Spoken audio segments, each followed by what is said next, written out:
சிவகங்கை ரயில் நிலையம் அருகே உள்ள மதுபான பாரில் வைத்து தாவேக்க நிர்வாகி சரமாரியாக குத்தி கொலை செய்யப்பட்ட சம்பவம் பெரும் பதற்றத்தை ஏற்படுத்தியுள்ளது. குற்றவாளிகள் இருவரை போலீசார் கைது செய்துள்ள நிலையில் கொலைக்கான காரணம் என்ன?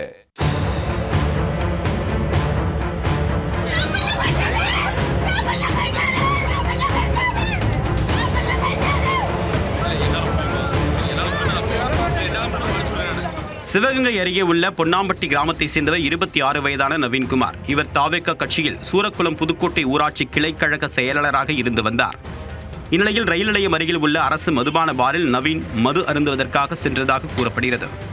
அப்போது அங்கு 2 பேர் மது அருந்திக் கொண்டிருந்தனர்.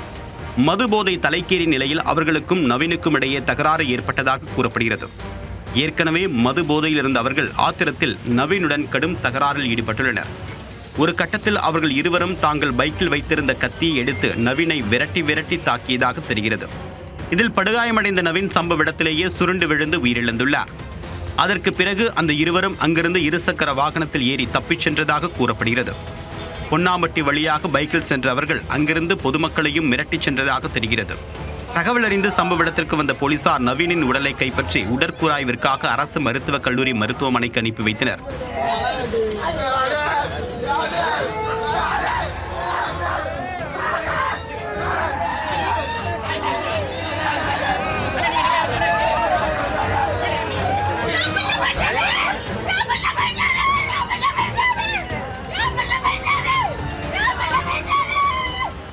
மாவட்ட காவல்துறை கண்காணிப்பாளர் சிவபிரசாத் சம்பவ இடத்திற்கு வந்து ஆய்வு மேற்கொண்டு குற்றவாளிகளை விரைந்து பிடிக்க உத்தரவிட்டார்.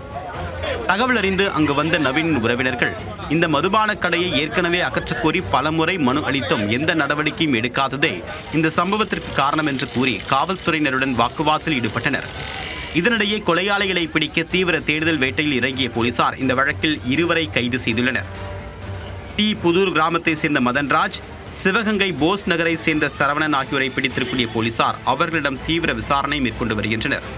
முதற்கட்ட விசாரணைக்கு பிறகு பாரில் மது அருந்திய 3 பேருக்கும் இடையே ஏற்பட்ட வாய் தகராறில் கொலை அரங்கேறி இருப்பதாக போலீசார் தரப்பில் தெரிவிக்கப்பட்டுள்ளது. முழுமையான விசாரணைக்கு பிறகே கொலைக்கான முழுமையான காரணம் தெரியவரும் என்றும் கூறப்படுகிறது.